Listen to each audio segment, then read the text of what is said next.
நம்ம இப்போது திருவண்ணாமலை மாவட்டம் சோமாஸ்பாடி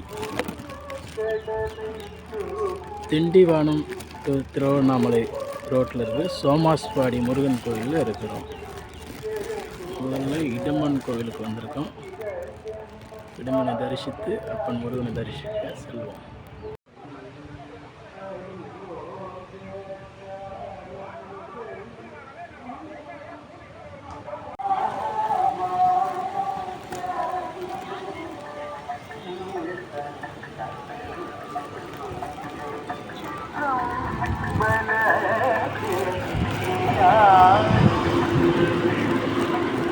மட்டுமே பூ பூக்கும் முருகன் கோயில் குளம்.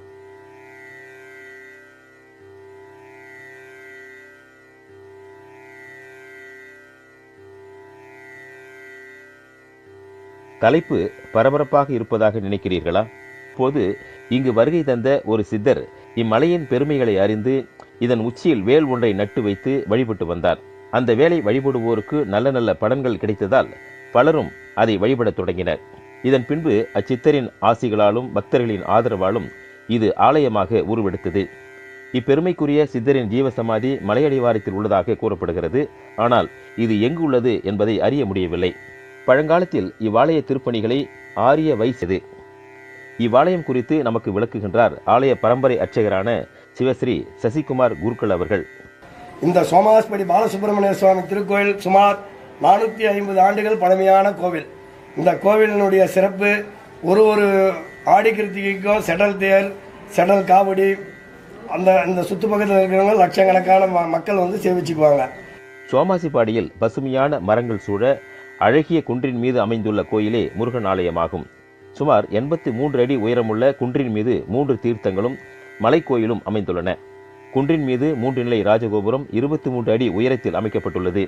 கிழக்கு நோக்கிய இவ்வாலயம் செல்ல 18 படிகள் அமைந்துள்ளன. இனி ஆலய உள் அமைப்புகளை காண்போம். மலையேறும் படிகளை கடந்ததும் ஆலய முன் மண்டபம் நம்மை வரவேற்கின்றது. நுழைவாயிலில் மங்கள விநாயகர், அதையடுத்து பலிபீடம், முருகப்பெருமானை நோக்கிய மயில், வடகிழக்கில் நவகிரக சந்நிதியும் அமைந்துள்ளன. இதை கடந்ததும் கருவறை முன்மண்டபத்தில் ராஜகணபதி, ஜெயன், விஜயன் என 2 துவாரபாலகர்கள் காவல் புரிகின்றனர். பழனி ஆண்டவர், ஞான கணபதி, ஞானாம்பிகையுடனாய சோமநாதீஸ்வரர், வள்ளி தெய்வானையுடனாய சண்முகர், பத்மாவதி தாயார், ஸ்ரீ சீனிவாச பெருமாள், கருடாழ்வார், மீனாட்சி, ஞானபைரவர் ஆகிய சிலா வடிவங்கள் அனைத்தும் ஒருங்கே காட்சி தருகின்றன. இவ்வாலயத்தின் உற்சவ மூர்த்திகளாக ஞான விநாயகர், வள்ளி தெய்வானை உடனாய பாலசுப்பிரமணியர், சின்ன நாயகர் மற்றும் பெரிய நாயகர் ஆகிய உற்சவ மூர்த்திகள் அமைந்துள்ளன. இதில் சின்ன நாயகர் மிகவும் பழமை வாய்ந்தவர் என்பது குறிப்பிடத்தக்கது.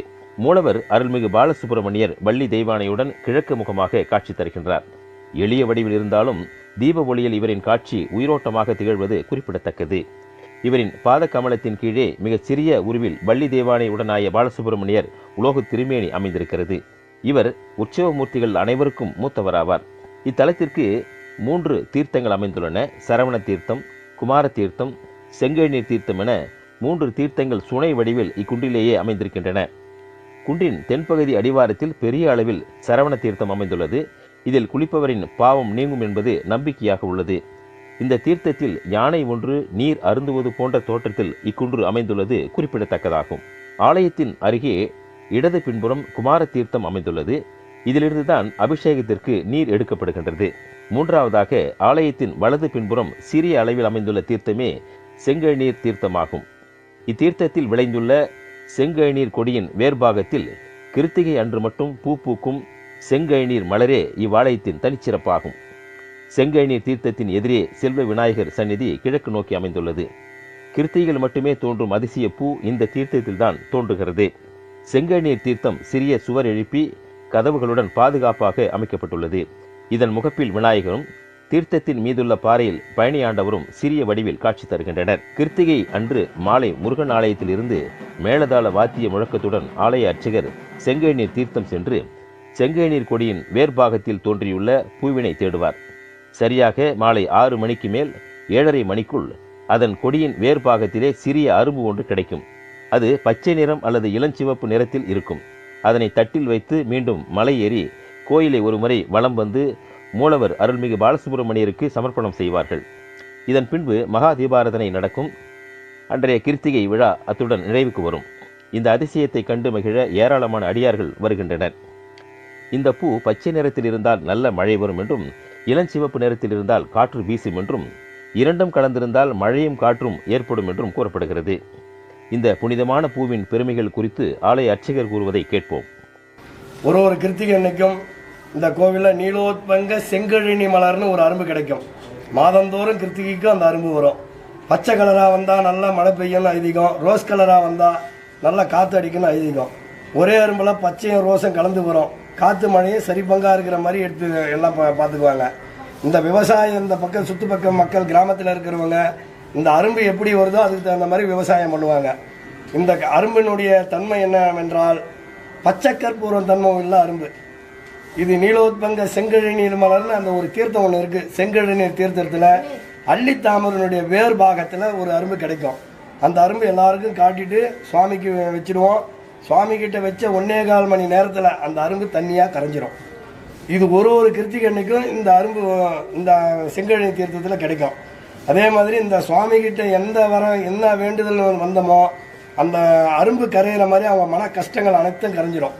இந்த ஆலயத்தில் 6 செவ்வாய்க்கிழமைகள் 6 தீபங்கள் ஏற்றி வழிபட்டு வந்தால் வேண்டியது கைகூடும் என்பது பக்தர்களின் அசைக்க முடியாத நம்பிக்கையாக உள்ளது. இத்தலத்தின் வேண்டுதல்கள் குறித்து ஆலய அர்ச்சகர் கூறுவதை கேட்போம். ஒரு கிருத்திகை அன்னைக்கும் எல்லாம் உடம்புல இருக்கிற மருகு தோல் சம்பந்தப்பட்ட வியாதிகள் இருந்தால் உப்பு மிளகு போடணும்னு வேண்டிக்குவாங்க. அதே மாதிரி வேண்டிங்கன்னா ஒரு கிருத்திகைக்கு வேண்டிங்கன்னா அடுத்த கிருத்திகை அந்த மருகு கீழே விழுந்துடும். அதே மாதிரி உப்பு மிளகு அங்கே குளத்துல செலுத்துவாங்க. மயில் பாதத்தில் கொண்டு வந்து கொட்டுவாங்க. உடம்புல ஏதாவது பெரிய அதீத கட்டிகள் உடம்புல இருந்தால் சோமாஸ்படி